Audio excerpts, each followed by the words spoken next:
চারটি সাধারণ মানুষ একঘেয়েমি জীবনের বন্দী। অর্ণব বুদ্ধিমত্তা, ঋতু সাহস, সোহেল শক্তি, নিশা কৌশল। একসাথে এরা চতুষ্কোণ। কিন্তু তাদের প্রথম অভিযানেই তারা খুঁজে পায় একটি আন্তর্জাতিক ছায়া সংস্থা, দ্য শ্যাডো। একটি খেলা যার খেলা নয়, এটা এখন বাঁচার লড়াই। চতুষ্কোণ, রহস্যের একটি অভিযান। শুরু হচ্ছে চতুষ্কোণ দ্য শ্যাডো মিশন।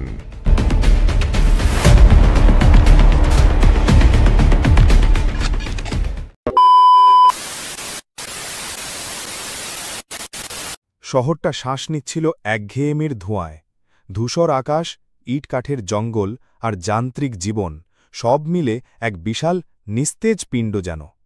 অফিসের ফাইল, নিত্যদিনের বাস ট্রামের ভিড় আর রাতের বেলা টিভির সিরিয়ালের পুনরাবৃত্তি। অর্ণবের মনে হতো সে যেন এক বিশাল ছাঁচে ঢালা পুতুল। ইতিহাস আর পুরাতত্ত্বের গভীরে ডুব দেওয়া তার কাজ ছিল বটে, কিন্তু আধুনিক জীবনের তথাকথিত প্রগতি তাকে একঘেয়েমি ছাড়া আর কিছুই দিচ্ছিল না। তার তীক্ষ্ণ মস্তিষ্ক সারাক্ষণই কিছু একটা রোমাঞ্চের সন্ধানে ঘুরপাক খেত, যা এই কংক্রিটের জঙ্গলে বিরল। অন্যদিকে ঋতু, একজন প্রাক্তন অ্যাথলেট যার শিরায় বইছে অ্যাডভেঞ্চারের রক্ত। জীবনের প্রতিটি চ্যালেঞ্জকে সে এক একটা স্প্রিন্ট মনে করত। কিন্তু এখন সকালের জগিং, কিছু স্ট্রেচিং আর তারপরে অলস দুপুর। তার শক্তি, ক্ষিপ্রতা আর নির্ভীকতা যেন মরচে ধরছিল।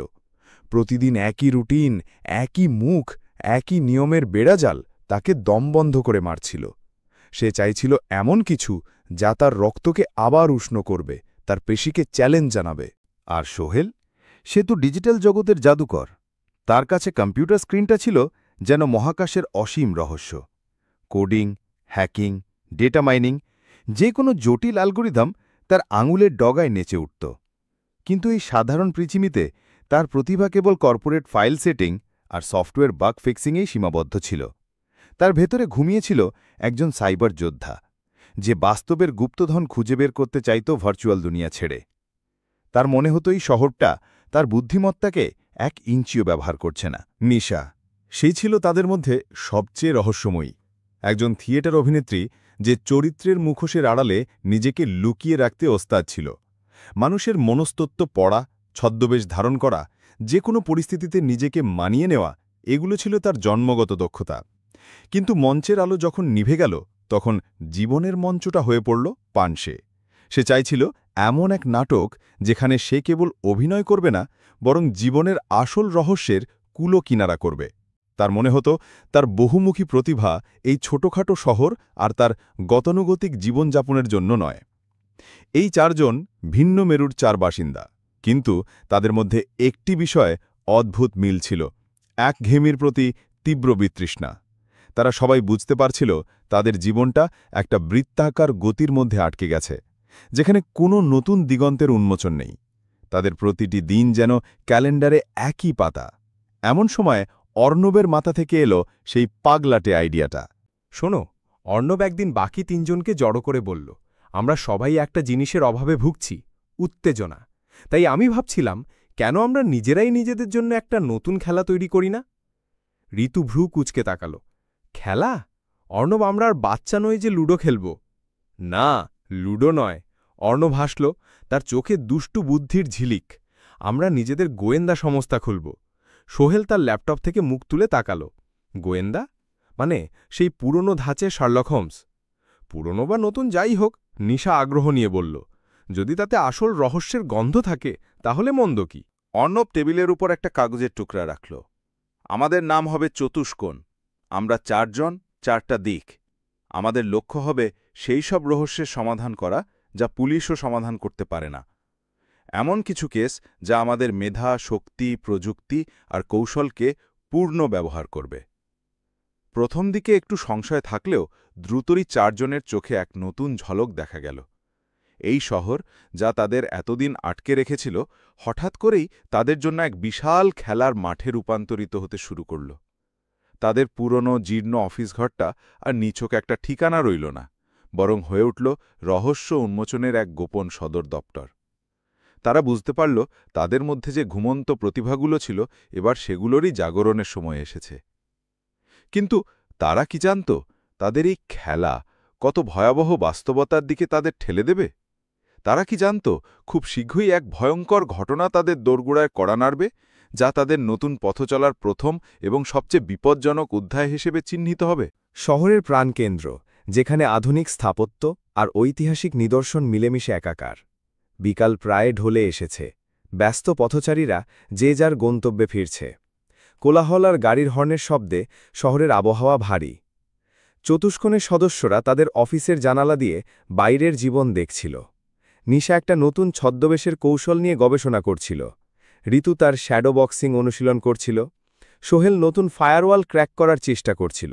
আর অর্ণব তার পুরনো ডায়েরিতে একটা জটিল ধাঁধার সমাধান করছিল। হঠাৎ করে তাদের চোখে পড়ল এক অদ্ভুত হিমশীতল দৃশ্য। একটি বিলাসবহুল কালো সেডান তীব্র গতিতে এসে থামল পথের পাশে। গাড়ি থেকে ঝড়ের বেগে নেমে এলো 4 জন কালো পোশাক পরা মুখোশধারী লোক। তাদের গতি আর পেশাদারিত্ব এমন ছিল যে মুহূর্তের মধ্যে পথচারীরা হকচকিয়ে গেল। তারা যেন কোনো সিনেমার দৃশ্য দেখছিল, কিন্তু তার ভয়াবহতা ছিল কল্পনার বাইরে। একটি রেস্টুরেন্টের সামনে থেকে, যেখান থেকে একজন ভদ্রলোক তার 7 বছরের ছেলে আহানকে নিয়ে বের হচ্ছিলেন, সেখানে দ্রুত এবং নির্মমভাবে অপহর্তারা ঝাঁপিয়ে পড়ল। আহানের বাবার প্রতিরোধ করার আগেই একজন অপহর্তা তার মাথায় সজোরে আঘাত করল, আর অন্য দুজন শিশুটিকে টেনে হিঁচড়ে গাড়িতে ঢুকিয়ে ফেলল। ভদ্রলোক জ্ঞান হারালেন, আর আহানের তীক্ষ্ণ ভয়ার্ত চিৎকার শহরের কোলাহল ভেদ করে চতুষ্কোণের কানে পৌঁছাল। সেই চিৎকারে ছিল এক নিষ্পাপ শৈশবের ভয়, যা তাদের মেরুদণ্ড দিয়ে শীতল স্রোত বইয়ে দিল। গাড়িটা বিদ্যুৎ গতিতে অদৃশ্য হয়ে গেল, পেছনে রেখে গেল ধুলো, আতঙ্কিত মানুষ আর এক হতবাক শহর। কয়েক সেকেন্ডের নীরবতার পর চিৎকার আর শোরগোল শুরু হল। পুলিশ সাইরেন বাজিয়ে ছুটে আসার আগেই অপহর্তারা যেন হাওয়ায় মিশে গেছে, কোনো চিহ্ন না রেখেই।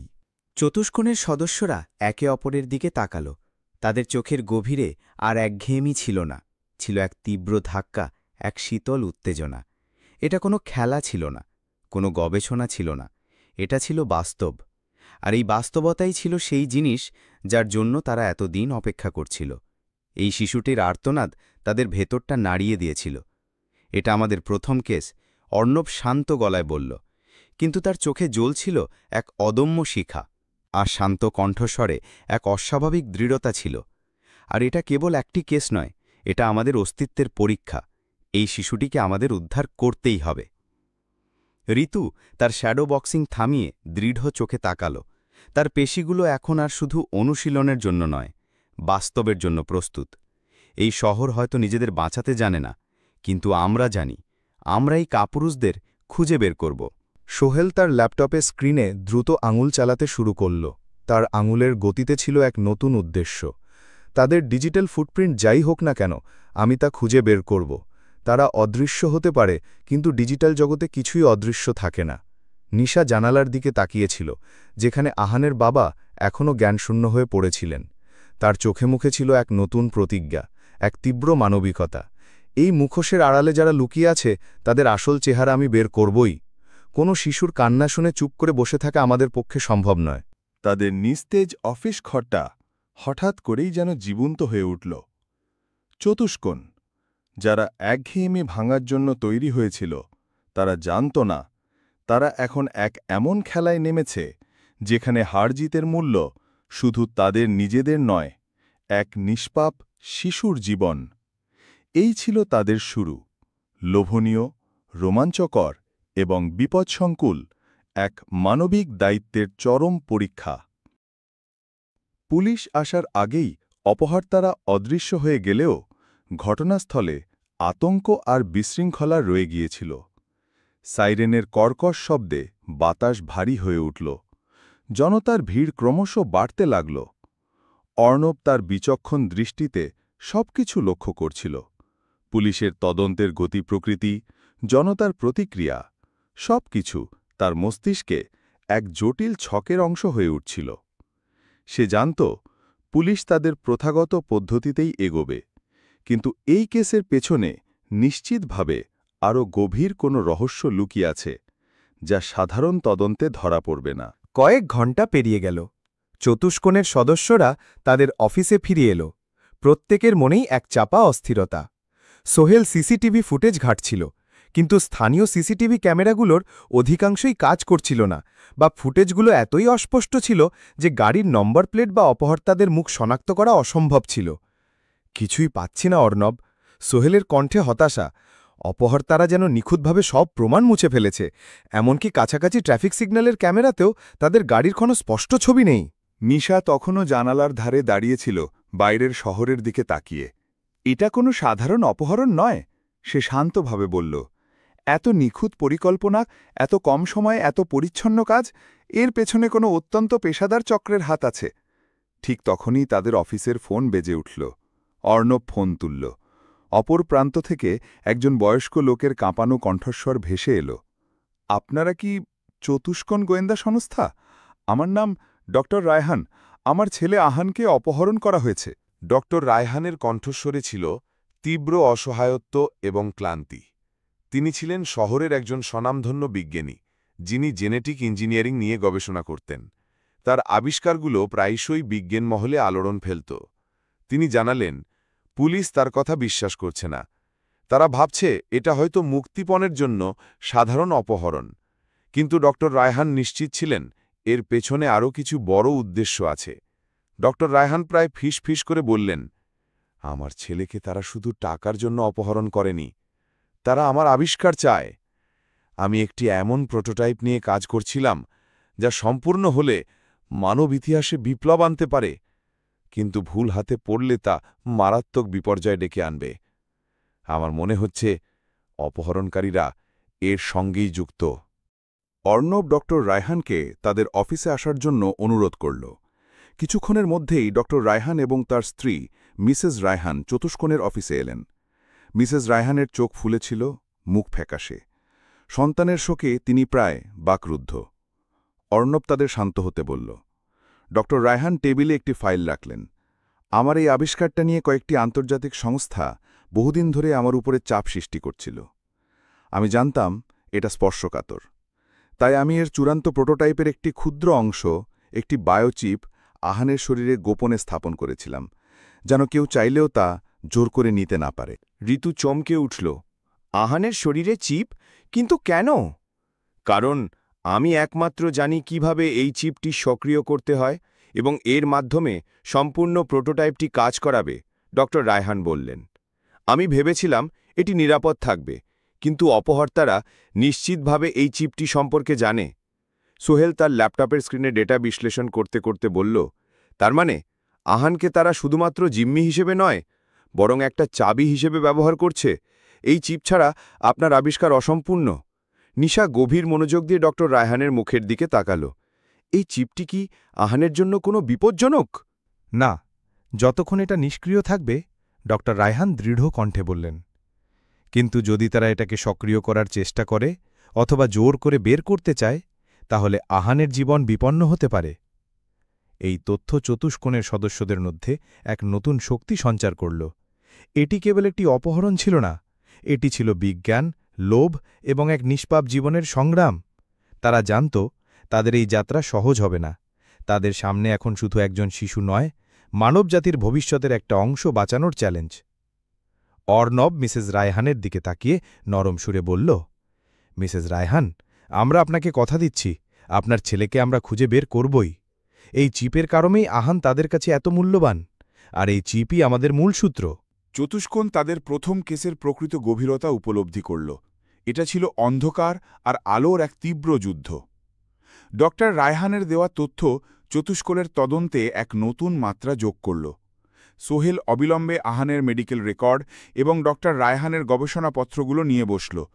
তার লক্ষ্য ছিল চিপটির প্রযুক্তিগত বৈশিষ্ট্য এবং সম্ভাব্য দুর্বলতাগুলো খুঁজে বের করা। যদি চিপটা এতই গুরুত্বপূর্ণ হয়, তাহলে এর একটা ডিজিটাল ব্যাকডোর বা সিগন্যাল অবশ্যই থাকবে, যা দিয়ে এর অবস্থান বা কার্যকারিতা বোঝা যায়। এদিকে অর্ণব একটি বড় সাদা বোর্ড নিয়ে বসল। সে অপহরণের প্রতিটি সেকেন্ডের সময়রেখা তৈরি করতে শুরু করল। কোন পথ দিয়ে অপহর্তারা এসেছিল, কোথায় সিসিটিভি ছিল না, পালানোর সম্ভাব্য রুটগুলো কি হতে পারে, সবকিছুর একটি সম্ভাব্য মানচিত্র তৈরি হল। তার বিশ্লেষণাত্মক মন বুঝতে পারছিল অপহর্তারা শুধু পেশাদার নয়, অত্যন্ত বুদ্ধিমান। তারা নিশ্চিতভাবে জানে যে পুলিশ তাদের ধরতে পারবে না, অর্ণব গম্ভীর স্বরে বলল। তারা হয়তো শহরের বাইরে চলে গেছে, কিন্তু এত বড় চিপের জন্য তারা নিশ্চয়ই একটা নিরাপদ গোপন আস্তানা ব্যবহার করছে। নিশা তখন তার সবচেয়ে শক্তিশালী অস্ত্র হাতে নিল, ছদ্মবেশ। সে শহরের আন্ডারওয়ার্ল্ড এবং বিভিন্ন গোপন চক্রের খবর রাখত। তার ধারণা ছিল এই ধরনের বড় আকারের অপহরণের পেছনে কোনো স্থানীয় গ্যাংয়ের হাত থাকলেও মূল পরিকল্পনাকারী সম্ভবত আরও বড় কোনো আন্তর্জাতিক চক্র। সে শহরের সবচেয়ে অন্ধকার এবং বিপজ্জনক একটি বারে প্রবেশ করল, যেখানে নানা ধরনের অবৈধ লেনদেন এবং তথ্যের আদান প্রদান হতো। এদিকে সোহেল একটি ব্রেকথ্রু পেল। আহানের মেডিকেল ডেটা বিশ্লেষণ করে সে চিপটির একটি ইউনিক ফ্রিকোয়েন্সি প্যাটার্ন খুঁজে পেল। এটি কোনো সাধারণ জিপিএস ট্র্যাকার ছিল না, বরং অত্যন্ত গোপনীয় একটি সিগন্যাল যা নির্দিষ্ট পরিস্থিতিতে সক্রিয় হতে পারত।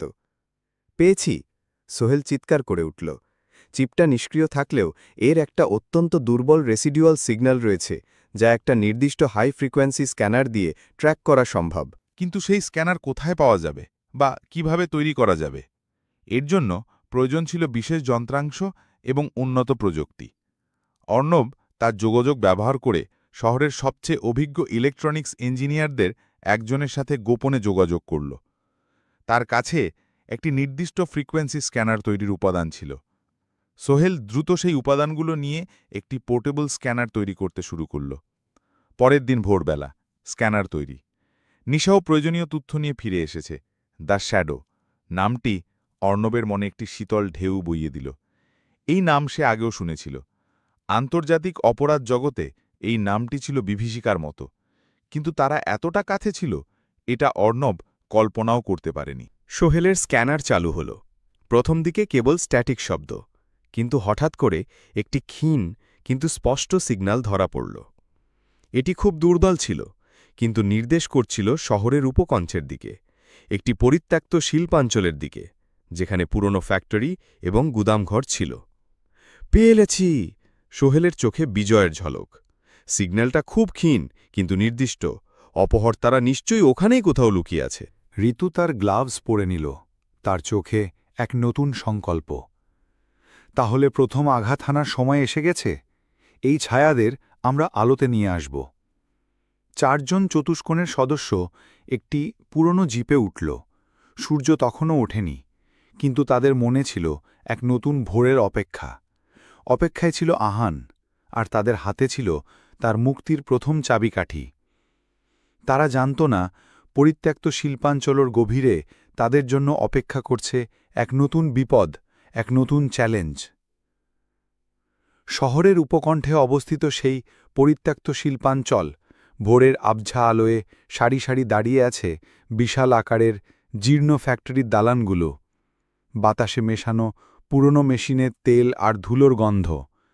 চতুষ্কোণের জিপটি সতর্কভাবে এগিয়ে চলল সেই নীরব ধ্বংসস্তূপের মধ্য দিয়ে। সোহেলের তৈরি স্ক্যানারটি ক্ষীণ শব্দ করছিল, যা নির্দেশ করছিল আহানের চিপের অবস্থান। সিগন্যাল ক্রমশ জোরালো হচ্ছিল, যা জানান দিচ্ছিল তারা সঠিক পথেই আছে। অর্ণব গাড়ি চালাচ্ছে, তার চোখে মুখে গভীর মনোযোগ। নিশা হাতে তার নিজস্ব তৈরি ছোট ক্যামেরা নিয়ে চারপাশ স্ক্যান করছে, সম্ভাব্য ফাঁদ বা প্রহরী শনাক্ত করার জন্য। ঋতু প্রস্তুত, তার পরনে হালকা পোশাক, হাতে শক্ত গ্লাভস, তার পেশিগুলো টানটান, প্রতিটি মুহূর্তের জন্য প্রস্তুত। সিগন্যাল সবচেয়ে জোরালো হচ্ছে এই গুদামঘরের ভেতরে, সোহেল উত্তেজিত স্বরে বলল। তার স্ক্রিনে একটি লাল বিন্দু কাঁপছে। একটি বিশাল লোহার গেটওয়ালা গুদামঘর, যার আশেপাশে কোনো প্রাণের চিহ্ন নেই। গাড়ি থেকে নেমে অর্ণব গুদামঘরের চারপাশে একবার ঘুরে দেখল। গেটের সামনে কোনো পাহারাদার নেই, সম্ভবত তারা ভেতরে বেশ নিরাপদ বোধ করছে। ঋতু এগিয়ে এলো। আমি প্রথমে ঢুকব, ভেতরের পরিস্থিতি বুঝে তোমাদের সংকেত দেব। অর্ণব একটু দ্বিধা করিল। সাবধানে ঋতু, এরা পেশাদার, কোনো ফাঁদ থাকতে পারে। আমি জানি। ঋতু হাসল, তার চোখে অদম্য সাহস। ফাঁদগুলো ভাঙার জন্যই তো আমি আছি। ঋতু দক্ষতার সাথে গোদামঘরের দেয়াল বেয়ে উপরে উঠল। তার প্রাক্তন অ্যাথলেট জীবন তাকে এই ধরনের কাজে পারদর্শী করে তুলেছিল। একটি ছোট জানালা দিয়ে সে ভেতরে উকি দিল। বিশাল গুদামঘরটি প্রায় অন্ধকার। কয়েকটি টিমটিমে বাল্বের আলোয় দেখা গেল গুদামঘরের মাঝখানে কয়েকটি বড় কাঠের ক্রেট রাখা আছে এবং তার পাশে কয়েকজন লোক দাঁড়িয়ে আছে, হাতে ওয়াকি টকি। আহানকে কোথাও দেখা যাচ্ছে না। ঋতু নিঃশব্দে জানালা ভেঙে ভেতরে প্রবেশ করল। তার অবতরণ ছিল প্রায় শব্দহীন। সে দ্রুত একটি বড় ক্রেটের পেছনে আশ্রয় নিল। তার প্রশিক্ষিত চোখ মুহূর্তেই গুদামঘরের ভেতরের গঠন এবং অপহরণগোদের অবস্থান বুঝে নিল। সেখানে 5 জন লোক ছিল। তাদের প্রত্যেকের হাতে অস্ত্র এবং তারা নিজেদের মধ্যে ফিসফিস করে কথা বলছিল। আহানের অনুপস্থিতি ঋতুকে হতাশ করল। ঋতু সুযোগের অপেক্ষা করছিল। যখন দুজন লোক একটু দূরে সরে গেল, তখন ঋতু বজ্রগতিতে ঝাঁপিয়ে পড়ল। তার আক্রমণ ছিল তীব্র এবং সুপরিকল্পিত। প্রথম লোকটির মাথায় সজোরে আঘাত করে সে তাকে মুহূর্তেই কাবু করে ফেলল। দ্বিতীয় লোকটি পাল্টা আক্রমণের সুযোগ পাওয়ার আগেই ঋতুর বুট তার পেটে আঘাত করল। হঠাৎ করেই তৃতীয় লোকটি তার দিকে গুলি ছুড়ল। ঋতু দক্ষতার সাথে নিজেকে সরিয়ে নিল। গুলিটি দেয়াল ভেদ করে বেরিয়ে গেল। গুদামঘরে গুলির শব্দে বাকি দুজন অপহরণকারী সতর্ক হয়ে উঠল। শুরু হলো তীব্র লড়াই। ঋতু তার মার্শাল আর্ট এবং ক্ষিপ্রতার পূর্ণ ব্যবহার করল। তার প্রতিটি ঘুষি, প্রতিটি লাথে ছিল নিখুঁত। সে একে একে 3 জনকে পরাস্ত করল, কিন্তু এই লড়াইয়ে তার হাতেও সামান্য চোট লাগল। শেষ লোকটি ছিল তাদের মধ্যে সবচেয়ে শক্তিশালী। তার হাতে একটি ধারালো ছুরি। সে উন্মত্তের মতো ঋতুর দিকে তেড়ে এলো। ঋতু বুঝতে পারল এই লোকটি প্রশিক্ষিত। তাদের মধ্যে এক তীব্র দ্বৈরথ শুরু হল। ঋতু নিজেকে বাঁচাতে ব্যস্ত, কিন্তু শেষ পর্যন্ত সে একটি সুযোগ পেল। লোকটির হাত থেকে ছুরিটি ছিনিয়ে নিয়ে তার ঘাড়ের পেছনে সজোরে আঘাত করল। লোকটি জ্ঞান হারিয়ে মেঝেতে লুটিয়ে পড়ল। ঋতু হাঁপাতে হাঁপাতে দাঁড়িয়ে পড়ল। গুদামঘরে নিস্তব্ধতা আবার ফিরে এলো, শুধু ঋতুর দ্রুত শ্বাস-প্রশ্বাসের শব্দ ছাড়া। আহান নেই। এটা তাকে হতাশ করছিল। কিন্তু তার নজর পড়ল মেঝেতে পড়ে থাকা এক লোকটির হাতে ধরা একটি ক্ষুদ্র পেনড্রাইভের দিকে। পেনড্রাইভটি তার হাত থেকে ছিটকে পড়েছিল। ঋতু দ্রুত পেনড্রাইভটি তুলে নিল। এটা নিশ্চিতভাবেই গুরুত্বপূর্ণ কিছু হতে পারে। এদিকে বাইরে অর্ণব, সোহেল এবং নিশা গুলির শব্দ শুনে সতর্ক হয়ে উঠেছিল। তারা বুঝতে পারছিল ঋতু বিপদে আছে। তারা দ্রুত গুদামঘরের প্রধান গেট ভেঙে ভেতরে প্রবেশ করল। ভেতরে প্রবেশ করে তারা দেখল ঋতু আহত অবস্থায় দাঁড়িয়ে আছে এবং 5 জন অপহরণকারী মেঝেতে লুটিয়ে পড়েছে। আহান? অর্ণব দ্রুত জানতে চাইল। ঋতু মাথা নাড়ল। আহান নেই। তারা তাকে আগেই সরিয়ে ফেলেছে। তবে আমি এটা পেয়েছি। সে পেনড্রাইভটি অর্ণবের হাতে দিল। সোহেল দ্রুত পেনড্রাইভটি নিয়ে তার ল্যাপটপের সাথে সংযুক্ত করল। এইটা খুব গুরুত্বপূর্ণ হতে পারে। এর ভেতরে টি আছে দেখতে হবে। নিশা আশেপাশে ভালোভাবে নজর বুলিয়ে দেখল। মনে হচ্ছে তারা তাড়াহুড়ো করে পালিয়েছে। আহানকে নিয়ে যাওয়ার সময় তারা হয়তো এই পেনড্রাইভটা ফেলে গেছে। চতুষ্কোণ জানকো তারা আহানকে এই গুদামে খুঁজে না পেলেও এই পেনড্রাইভ হয়তো তাদের পরবর্তী ধাপের জন্য নতুন নির্দেশনা দেবে। রহস্যের জাল আরও গভীর হচ্ছে, আর তারা সেই জালের আরও গভীরে প্রবেশ করছে। পরিত্যক্ত গুদামঘর থেকে ফিরে চতুষ্কোণের সদস্যরা দ্রুত তাদের অফিসে ফিরে এলো। ঋতুর হাতে লেগে সামান্য চোট লেগেছিল। নিশা দ্রুত তার শুশ্রূষা করল। সোহেল পেনড্রাইভটি নিয়ে তার ল্যাপটপের সামনে বসল। তার চোখে মুখে গভীর মনোযোগ। এই ছোট ডিভাইসটির ভেতরেই লুকিয়ে থাকতে পারে আহানের খোঁজ পাওয়ার পরবর্তী সূত্র। পেনড্রাইভটা এনক্রিপ্টেড। কিছুক্ষণ চেষ্টা করার পর সোহেল বলল, সাধারণ পাসওয়ার্ড বা ডেটা রিকভারি দিয়ে কাজ হচ্ছে না। এটা একটা হাই লেভেল এনক্রিপশন, যা ভাঙতে সময় লাগবে। অন্য বোর্ডের দিকে তাকিয়ে নতুন করে ছক কাটতে শুরু করল। যদি দ্য শ্যাডো এই অপহরণের পেছনে থাকে, তাহলে তাদের প্রযুক্তিগত ক্ষমতা অনেক বেশি। তারা সহজে তাদের তথ্য ফাঁস হতে দেবে না। কয়েক ঘন্টা কেটে গেল। সোহেল তার সমস্ত জ্ঞান এবং হ্যাকিং দক্ষতা ব্যবহার করছিল। একের পর এক এনক্রিপশন স্তর ভেদ করতে গিয়ে তাকে অনেক বাধার সম্মুখীন হতে হচ্ছিল। নিশা এবং ঋতু তাকে উৎসাহ দিচ্ছিল। অর্ণব তার পাশে বসে সোহেলের কাজ পর্যবেক্ষণ করছিল। মাঝে মাঝে কিছু প্রশ্ন করে সোহেলকে অন্যভাবে ভাবতে উৎসাহিত করছিল। অবশেষে মাঝরাতে সোহেল একটি নীরব চিৎকার করে উঠল, পেয়েছি, ডেটা ডিক্রিপ্ট হয়েছে। ল্যাপটপের স্ক্রিনে ফাইলগুলো একে একে ভেসে উঠল। প্রথম দিকে কিছু এলোমেলো কোড এবং গ্রাফ দেখা গেল, যা বুঝতে অসুবিধা হচ্ছিল। কিন্তু সোহেল ডেটাগুলো ফিল্টার করতে শুরু করল। ফাইলগুলোর মধ্যে কিছু গোপন ভিডিও ফুটেজ, কিছু অডিও ক্লিপ এবং কিছু টেক্সট ফাইল পাওয়া গেল। ভিডিও ফুটেজগুলো ছিল ড রায়হানের ল্যাবরেটরির গোপন নজরদারি ভিডিও।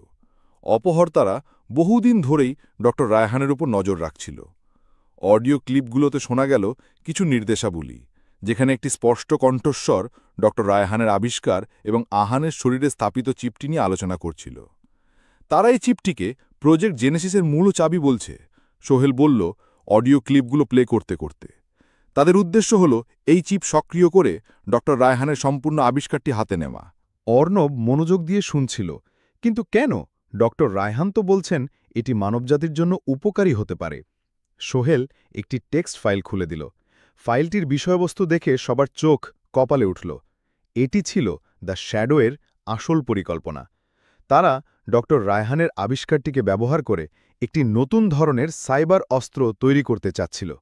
এই অস্ত্রটি দিয়ে তারা বিশ্বের প্রধান আর্থিক ব্যবস্থাগুলোকে নিয়ন্ত্রণ করতে সক্ষম হবে, শেয়ার বাজার ধসিয়ে দেবে এবং বৈশ্বিক অর্থনীতির ওপর একছত্র আধিপত্য বিস্তার করবে। তারা শুধু ডক্টর রায়হানের আবিষ্কার চুরি করতে চাইছে না, নিশা আতঙ্কিত কণ্ঠে বলল। তারা পুরো বিশ্বকে নিজেদের হাতের মুঠোয় নিতে চাইছে, আর আহান তাদের সেই পরিকল্পনার মূল হাতিয়ার। ঋতুর হাত মুষ্টিবদ্ধ হয়ে গেল। আমরা জানতাম এটা বড় কিছু, কিন্তু এতটা বড়? অর্ণব দ্রুত ফাইলগুলো বিশ্লেষণ করতে শুরু করল। এই ফাইলগুলোর মধ্যেই কোথাও আহানকে কোথায় রাখা হয়েছে তার ইঙ্গিত থাকতে পারে। একটি নির্দিষ্ট অডিও ক্লিপে একটি ভৌগোলিক স্থানাঙ্কের কথা উল্লেখ করা হয়েছে, আলফা 49 ট্যাঙ্গো নামের একটি কোড। সোহেল দ্রুত কোডটি তার সিস্টেমে ইনপুট করল। মানচিত্রে একটি লাল বিন্দু ভেসে উঠল। এটি শহরের অনেক দূরে এক দুর্গম পাহাড়ের চূড়ায় অবস্থিত একটি পুরনো দুর্গকে নির্দেশ করছিল। দুর্গটি অনেক পুরনো, স্থানীয়দের কাছে ভুতুরে দুর্গ নামেই পরিচিত, যেখানে কেউ সাধারণত যায় না। আলফা 49 ট্যাঙ্গো, এটি একটি পরিত্যক্ত প্রাচীন দুর্গ। পর্যটকদের কাছে এটি ভৌতিক স্থান হিসেবে পরিচিত, কেউ সেখানে যায় না, নিখুঁত আস্তানা। অর্ণব মানচিত্রের দিকে তাকিয়ে দেখল দুর্গটি শহরের মূল ভূখণ্ড থেকে বিচ্ছিন্ন, পৌঁছানো বেশ কঠিন। অর্ণব মনোযোগ দিয়ে শুনছিল, কিন্তু কেন? ডক্টর রায়হান তো বলছেন এটি মানবজাতির জন্য উপকারী হতে পারে। সোহেল একটি টেক্সট ফাইল খুলে দিল। ফাইলটির বিষয়বস্তু দেখে সবার চোখ কপালে উঠল। এটি ছিল দ্য শ্যাডোয়ের আসল পরিকল্পনা। তারা ডক্টর রায়হানের আবিষ্কারটিকে ব্যবহার করে একটি নতুন ধরনের সাইবার অস্ত্র তৈরি করতে চাচ্ছিল। এই অস্ত্রটি দিয়ে তারা বিশ্বের প্রধান আর্থিক ব্যবস্থাগুলোকে নিয়ন্ত্রণ করতে সক্ষম হবে, শেয়ার বাজার ধসিয়ে দেবে এবং বৈশ্বিক অর্থনীতির ওপর একছত্র আধিপত্য বিস্তার করবে। তারা শুধু ডক্টর রায়হানের আবিষ্কার চুরি করতে চাইছে না, নিশা আতঙ্কিত কণ্ঠে বলল। তারা পুরো বিশ্বকে নিজেদের হাতের মুঠোয় নিতে চাইছে, আর আহান তাদের সেই পরিকল্পনার মূল হাতিয়ার। ঋতুর হাত মুষ্টিবদ্ধ হয়ে গেল। আমরা জানতাম এটা বড় কিছু, কিন্তু এতটা বড়? অর্ণব দ্রুত ফাইলগুলো বিশ্লেষণ করতে শুরু করল। এই ফাইলগুলোর মধ্যেই কোথাও আহানকে কোথায় রাখা হয়েছে তার ইঙ্গিত থাকতে পারে। একটি নির্দিষ্ট অডিও ক্লিপে একটি ভৌগোলিক স্থানাঙ্কের কথা উল্লেখ করা হয়েছে, আলফা 49 ট্যাঙ্গো নামের একটি কোড। সোহেল দ্রুত কোডটি তার সিস্টেমে ইনপুট করল। মানচিত্রে একটি লাল বিন্দু ভেসে উঠল। এটি শহরের অনেক দূরে এক দুর্গম পাহাড়ের চূড়ায় অবস্থিত একটি পুরনো দুর্গকে নির্দেশ করছিল। দুর্গটি অনেক পুরনো, স্থানীয়দের কাছে ভুতুরে দুর্গ নামেই পরিচিত, যেখানে কেউ সাধারণত যায় না। আলফা 49 ট্যাঙ্গো, এটি একটি পরিত্যক্ত প্রাচীন দুর্গ। পর্যটকদের কাছে এটি ভৌতিক স্থান হিসেবে পরিচিত, কেউ সেখানে যায় না, নিখুঁত আস্তানা। অর্ণব মানচিত্রের দিকে তাকিয়ে দেখল দুর্গটি শহরের মূল ভূখণ্ড থেকে বিচ্ছিন্ন, পৌঁছানো বেশ কঠিন। ঋতু প্রস্তুত ছিল। কঠিন হোক বা সহজ, আমরা যাব, আহানকে উদ্ধার করতে হবে। নিশা তখন একটি ভিডিও ক্লিপে একজন অপরিচিত মহিলার ছবি দেখতে পেল। মহিলাটির মুখ স্পষ্ট নয়, কিন্তু তার চালচলন এবং কণ্ঠস্বরের ধরন ইঙ্গিত দিচ্ছিল যে সে দ্য শ্যাডোর একজন গুরুত্বপূর্ণ সদস্য। এই মহিলা কে? নিশা জিজ্ঞাসা করল। এর আগে আমরা তাকে দেখিনি। অর্ণব ভিডিওটি জুম করে দেখল। মহিলাটির চোখে মুখে ছিল এক অদম্য নিষ্ঠুরতা। সে দ্য শ্যাডোর একজন শীর্ষস্থানীয় সদস্য হতে পারে, হয়তো মূল পরিকল্পনাকারীর ডান হাত।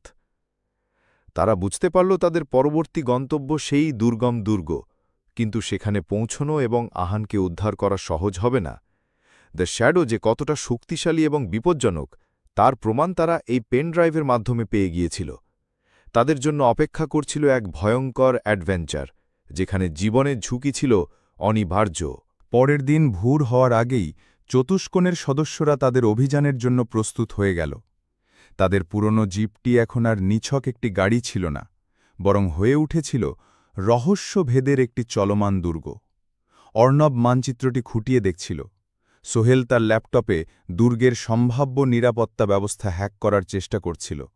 নিশা তার ছদ্মবেশের সরঞ্জামগুলো গুছিয়ে নিচ্ছিল, আর ঋতু তার অস্ত্রশস্ত্র এবং প্রাথমিক চিকিৎসার কিট পরীক্ষা করে দেখছিল। দুর্গটি শহরের মূল ভূখণ্ড থেকে অনেক দূরে, ঘন বন এবং বন্ধুর পথ পেরিয়ে সেখানে পৌঁছতে হতো। সড়ক পথে যাওয়া প্রায় অসম্ভব, তাই তাদের একটি পুরনো অখ্যাত পথ বেছে নিতে হল। অর্ণব গাড়ি চালাচ্ছিল, কিন্তু ঋতুর চোখে মুখে ছিল এক নতুন উত্তেজনা। সে এমন একটি পথ বেছে নিল যেখানে অভিজ্ঞ ড্রাইভার ছাড়া অন্য কেউ যেতে সাহস করত না। পাথুরে রাস্তা, খাড়া চড়াই উতরাই এবং সংকীর্ণ বাঁক, ঋতু দক্ষতার সাথে সব কিছু অতিক্রম করে যাচ্ছিল। বন যত গভীর হচ্ছিল, প্রাকৃতিক পরিবেশ তত নীরব হয়ে আসছিল। সূর্যের আলো গাছের পাতার ফাঁক দিয়ে অল্প অল্প প্রবেশ করছিল, চারপাশে এক রহস্যময় আবছায়া তৈরি করছিল। সোহেলের স্ক্যানারটি মাঝে মাঝে ক্ষীণ শব্দ করছিল, যা আহানের চিপের অবস্থান নিশ্চিত করছিল। হঠাৎ করেই জিপটি থেমে গেল। সোহেলের স্ক্রিনে একটি লাল সতর্কতা সংকেত ভেসে উঠল। সামনে মাইনফিল্ড, সোহেল উত্তেজিত স্বরে বলল। অপহর্তারা এই পথটাকে সুরক্ষিত করার জন্য ইলেকট্রনিক মাইন স্থাপন করেছে। অর্ণব দ্রুত গাড়ি থেকে নেমে গেল। পথের দুপাশে ঘন জঙ্গল, তার মাঝে লুকিয়ে আছে এক অদৃশ্য বিপদ। আমরা কি ফিরে যাব? নিশা জিজ্ঞাসা করল, তার চোখে মুখে উদ্বেগ। ফিরে যাওয়া কোনো বিকল্প নয়, অর্ণব দৃঢ় কণ্ঠে বলল। আহানকে উদ্ধার করতেই হবে, এই মাইনফিল্ড আমাদের পেরোতেই হবে। সোহেল দ্রুত তার ল্যাপটপ নিয়ে মাঠে নামল।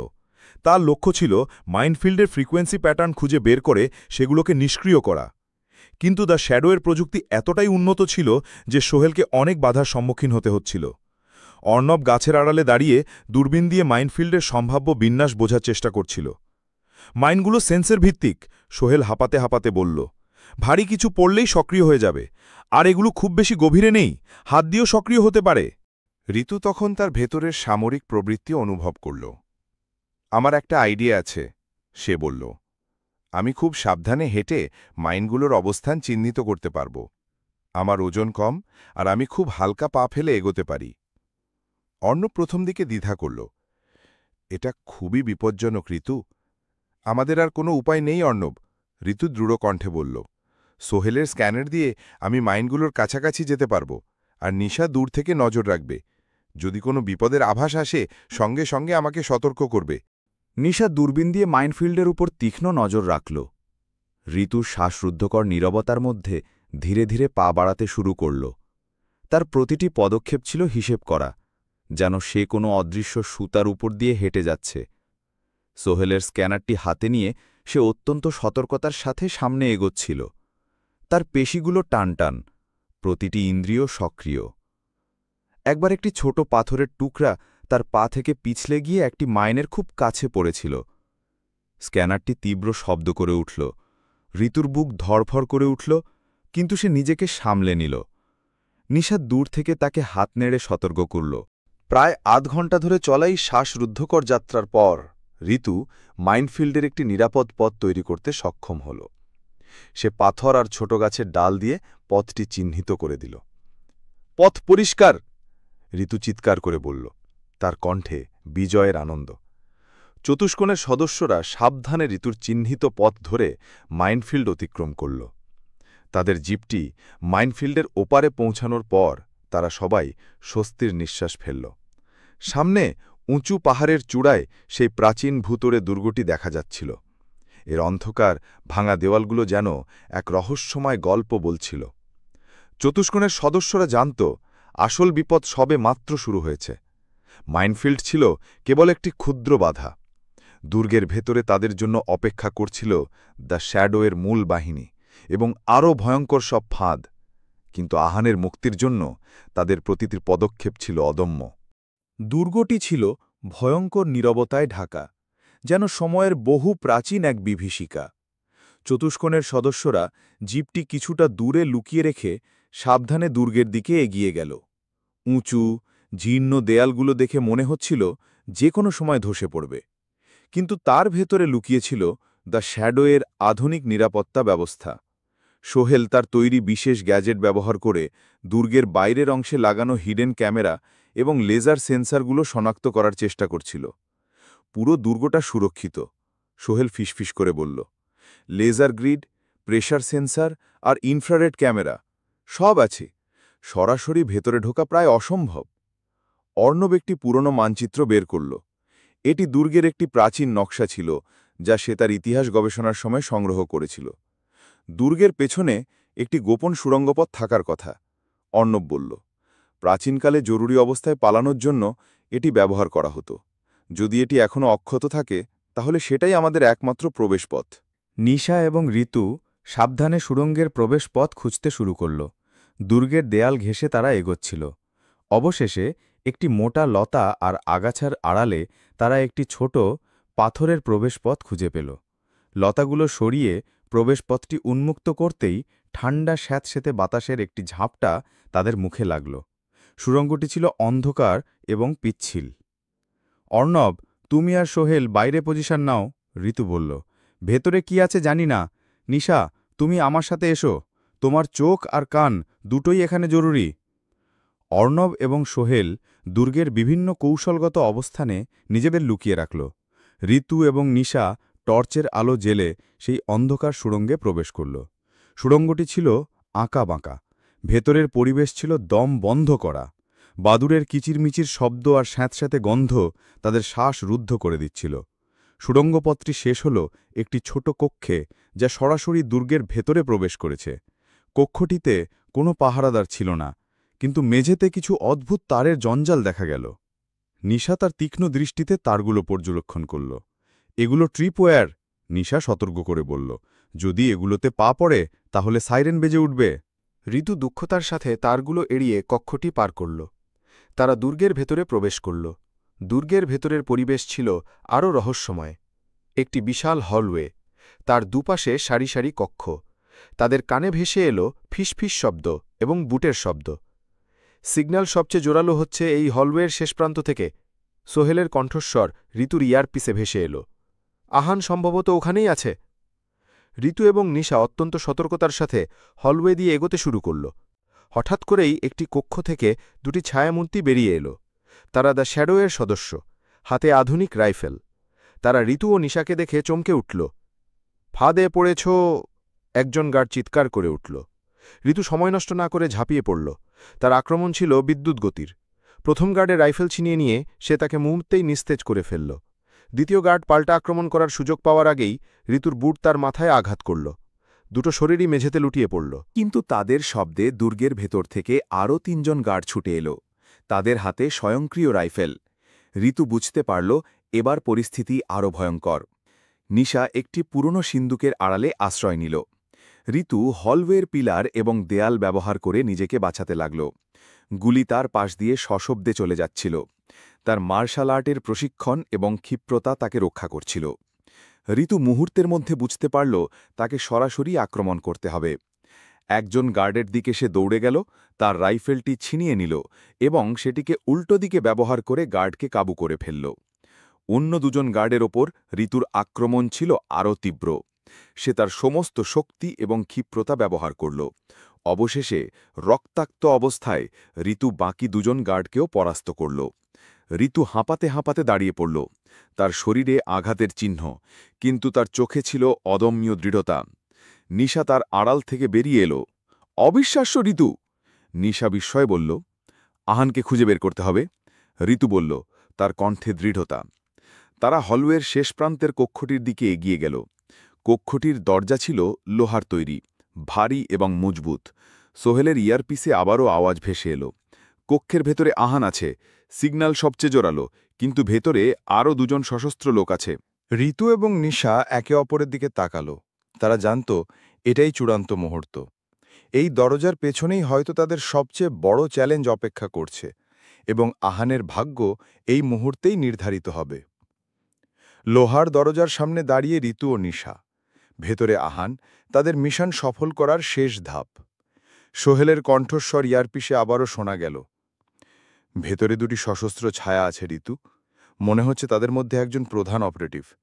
তাদের পরিকল্পনা অনুযায়ী তারা চিপটিকে সক্রিয় করার প্রস্তুতি নিচ্ছে। ঋতু নিঃশ্বাস নিল। এটা শুধু একটি লড়াই ছিল না, এটা ছিল সময়ের সাথে দৌড়। সে নিঃশব্দে দরজার হ্যান্ডেল পরীক্ষা করল। লক করা। নিশা তার পকেট থেকে একটি বিশেষ লক পিকিং টুল বের করল। তার আঙুলগুলো বিদ্যুতের গতিতে কাজ করতে শুরু করল। কিছুক্ষণের মধ্যেই একটা মৃদু ক্লিক শব্দ শোনা গেল। দরজা আলতো করে খুলে গেল। ভেতরে এক অদ্ভুত দৃশ্য। একটি টেবিলের উপর আহানকে বসিয়ে রাখা হয়েছে, তার হাতে কিছু তার লাগানো। তার সামনে দাঁড়িয়ে আছে একজন লম্বা, কালো পোশাক পরা লোক, যার মুখ একটি মুখোশের আড়ালে ঢাকা। আরেকজন লোক কম্পিউটারের সামনে বসে কিছু টাইপ করছিল। কক্ষের কোণে একটি বড় স্ক্রিনে জটিল অ্যালগোরিদম এবং গ্রাফিক্যাল ডেটা ভেসে উঠছিল। আহান! নিশা ফিসফিস করে উঠল। শিশুটির চোখে ভয়, কিন্তু সে সাহসী হওয়ার চেষ্টা করছিল। ঋতু একটি দ্রুত সংকেত দিল নিশাকে। নিশা একটি ফ্ল্যাশ গ্রেনেড বের করে কক্ষের ভেতরে ছুঁয়ে দিল। বিকট শব্দ আর তীব্র আলোরে কক্ষটি ভরে গেল। গার্ডরা অপ্রস্তুত হয়ে পড়েছিল, তাদের চোখ ঝলসে গেল। এই সুযোগে ঋতু ঝাঁপিয়ে পড়ল। প্রথমে সে কম্পিউটারের সামনে বসা লোকটিকে লক্ষ্য করল, কারণ সে চিপ সক্রিয় করার কাজ করছিল। তার একটি কিক লোকটির কম্পিউটার চেয়ার থেকে ছিটকে ফেলে দিল। তারপর সে মুখোশ পরা প্রধান অপারেটিভের দিকে ফিরল। প্রধান অপারেটিভ ছিল প্রশিক্ষিত। ফ্ল্যাশ গ্রেনেডের প্রভাব কাটিয়ে উঠেই সে পাল্টা আক্রমণ করল।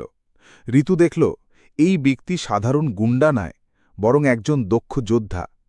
দুজনের মধ্যে তীব্র লড়াই শুরু হল। ঋতু তার সমস্ত শক্তি দিয়ে লড়াই করছিল, কিন্তু প্রতিপক্ষ ছিল অত্যন্ত শক্তিশালী এবং কৌশলী। নিশা দ্রুত আহানের দিকে ছুটে গেল। তার শরীর থেকে তারগুলো আলগা করতে শুরু করল। আহান ভয়ে কাঁপছিল, কিন্তু নিশাকে দেখে তার চোখে কিছুটা আশার আলো ঝলসে উঠল। ভয় পেও না আহান, নিশা ফিসফিস করে বলল, আমরা তোমাকে বাঁচাতে এসেছি। বাইরে অর্ণব এবং সোহেল গুলিবর্ষণের শব্দ শুনতে পেল।